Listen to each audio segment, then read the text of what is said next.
Irish guy, and every now and then there comes a moment in football where everyone just looks like they're sleepwalking. You know, a pivotal moment where everybody needs to wake up and do something. Honestly, right now, to anyone that isn't Manchester City, this is your moment, so wake up. You were about to watch Erling Haaland wind up at the Etihad for just £62 million. I mean, for Man United fans, after that Norwegian connection they had with Ollie, to see his former protege Erling wind up at their noisy neighbours, this is worse than the Carlos Tevez moment. I mean, this must be like watching your sister winding up on a cinema date with the town creep. You know, that 57-year-old guy who looks like Jim Carrey? You know, the one who has a sock drawer stuffed with dead squirrels and his mother's underwear. You know, proper serial killer vibes. Lads, this is the Sergio Aguero moment.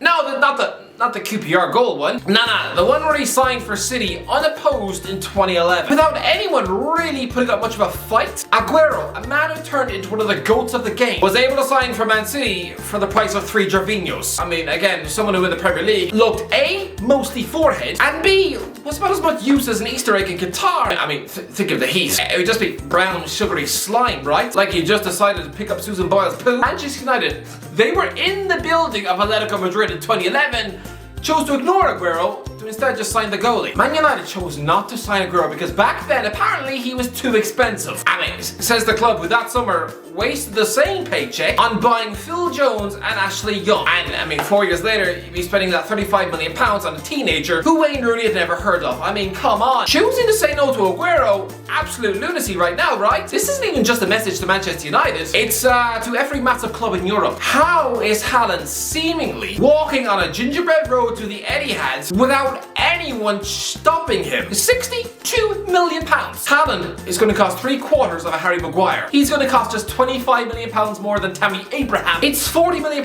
less than what Chelsea paid for Lukaku. This is mental. Arsenal paid more for Nicolas Pepe 3 years ago. 8 years ago, PSG paid a similar fee for David Luiz. I mean, is anyone else's brain broken yet?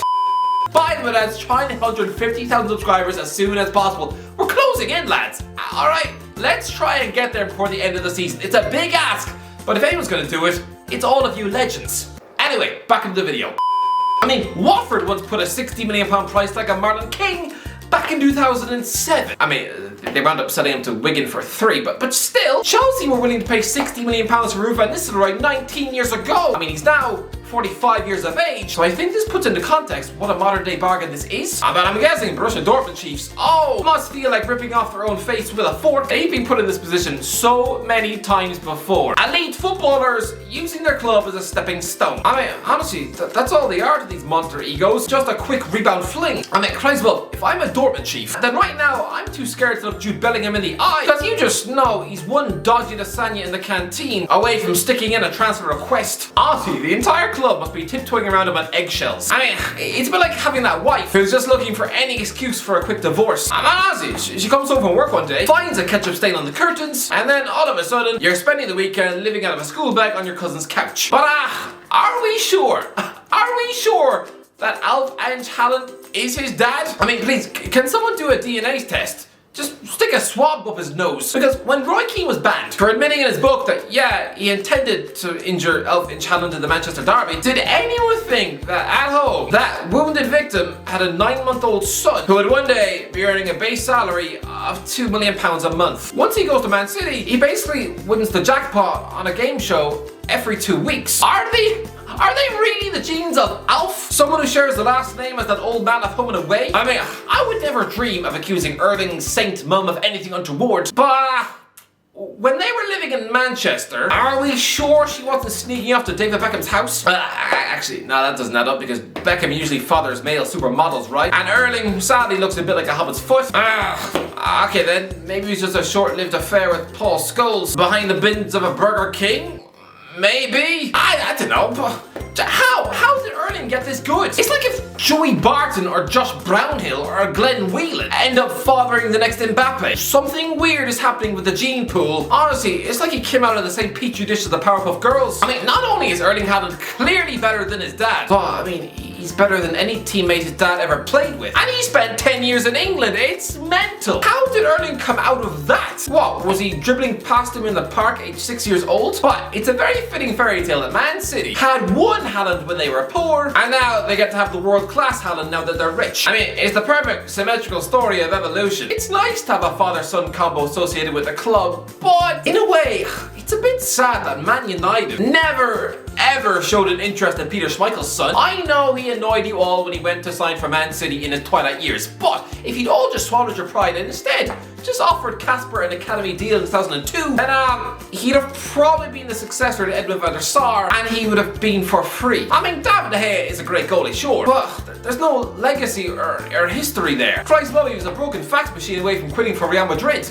But Schmeichel, doesn't he just scream ready-made captain of Manchester United? Honestly, he'd have played more games for this club than his dad did. So, a bit of a shame that really. But listen, it was seen as a coup for Borussia Dortmund to pit Man United to the signing of Haaland in 2019, right? Well, I don't really remember the internet salivating over his face as if it was made of steak. After all, he was a teenage boy playing in Austria. And considering his dad mostly the footballing technique of a ham sandwich, by all rights, yeah, the guy could have flopped. I mean, let's not forget, Everton said no to him after a 2-week trial. 2019 was his breakout year, but let's not forget, 12 months earlier, he was heavily linked with a £4 million switch to Leeds. I mean, apparently his representatives have spoken to Leeds chairman Victor Orta. I mean, they even had a Leeds shirt with his name on the back. Apparently Mulder were going to do a weird deal with Juventus, where the Italians would then agree to let him go on loan to Leeds to develop. But it all broke down because Speaking previously about the situation, reporter Phil Hay commented, Leeds had a go at Haaland, but he wouldn't have been instead of Bamford.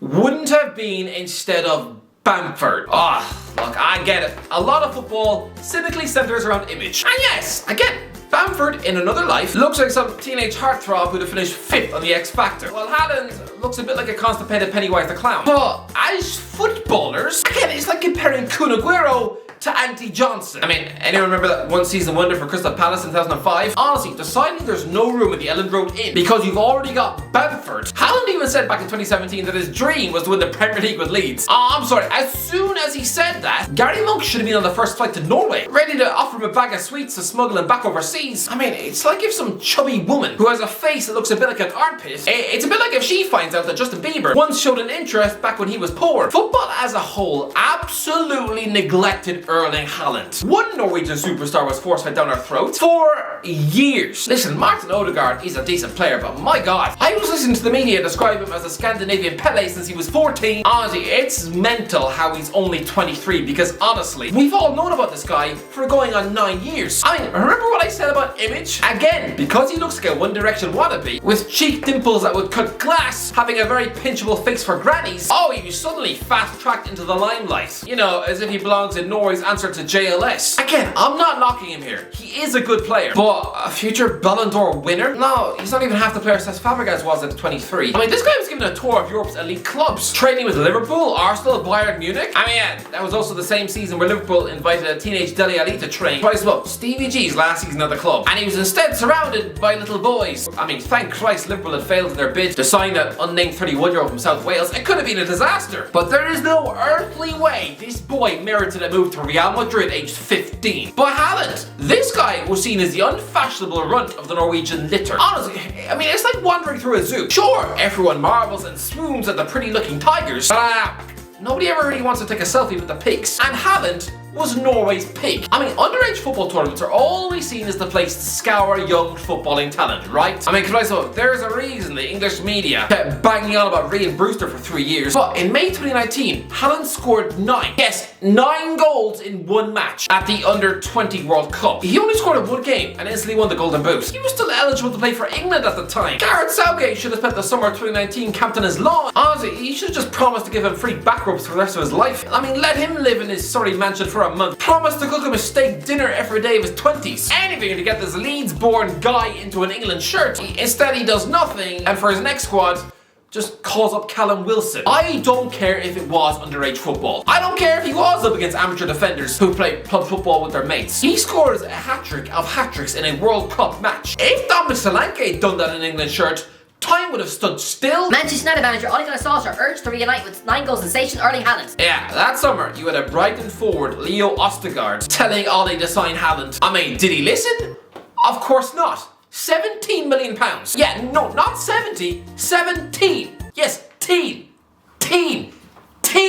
Okay, now I just sound like I'm writing Jimmy Savile's Christmas list. But yeah, £17 million, that's all it would have cost. I mean, let's be real, Ollie was about as managerial competent as Kermit the Frog. But if he uses Norwegian and Molde connections to give this club Haaland for the next 10 to 15 years, that could have been his managerial legacy, instead of writing £60 million paychecks for Aaron Wan-Bissaka. I mean, honestly, Kenny Dalglish's pretty ill-fated legacy as a Liverpool manager will always be having signed Jordan Henderson from Sunderland. I mean, Rizzo Sarri was a Chelsea semi-failure, but he did also gift the club Jorginho. I mean, being Norwegian enough to get Haaland to Old Trafford, that could have been Ollie's legacy too. But now, the world slept on Erling Haaland. Even back in Germany, back in 2016, he spent a week on trial at Hoffenheim, but they weren't willing to pay the extortionate wages of £5,000 a month. 6 years later, and he's about to earn £2 million a month? I mean, honestly, I'm disappointed in Hoffenheim. They were the only club in Europe to actually give Demba Ba a chance after he'd failed trials at Barnsley and Gillingham, but they clearly didn't think enough of Alf's son. Football is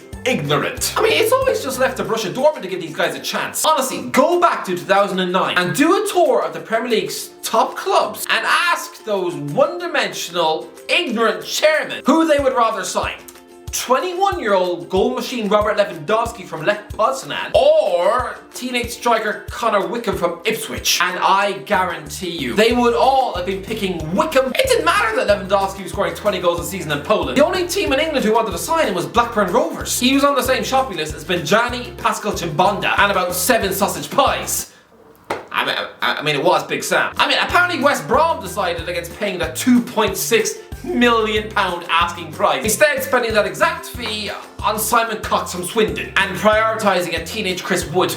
Make it make sense! Robert Lewandowski set for Fulham switch as Cottagers close in on loan deal for Poland striker. No, instead of making a clever move and focusing on the future, they then chickened out and instead chose to do a loan deal for Idiger Johnson from Stoke. Which is a bit like a record company turning down a fresh budding young pop star from the streets to instead just bring out an entire album of Kylie Minogue ASMR as she eats her dinner. Blackburn, Fulham and West Brom. That was all Lewandowski was worth in England. Letting Lewandowski slip into the arms of Borussia Dortmund was a massive blunder, as back then that was just a factory linked with Bayern Munich. But Bayern don't want Haaland this summer, so this is the moment where everyone else should wake up. £62 million for Erling Haaland. I know he'll be eating mouth-watering wages of £500,000 a week, but I mean, so what? Welcome to the modern world. It's not even the first time Man City have offered those wages. They were doing it 13 years ago when they were trying to sign Kaka, begging him to sit in the dressing room with Benjani and Wayne Bridge. It's just very nutty. So it's sort of a financial miracle that has taken the club nearly 15 years to offer those wages to anyone else. Well, come on, it's the way it's going. Give it 5 years and Phil Foden's going to be on that pay packet too. Jude Bellingham's got a £500,000 a week deal waiting for him at Manchester United. I mean, Pedri's going to be raking in that sort of money at Barcelona. It's just life. But Haaland, he is costing Manchester City a little more than Manchester United's second choice right back. And everyone is just letting this happen. This is your chance. Stop it. This is your Aguero moment. Other clubs just go in and meet this release clause. Shatter your wage structure and just sign the boy. Otherwise, we're looking at the next Manchester City footballer to easily join the Premier League 100 goal club. Honestly, you all need to stop this. Anyway, that's what do you think? Let me know in the comment section below. What do you think Erling Haaland is worth? If you enjoyed the video, don't forget to like, subscribe as always. I'll talk to you in a while.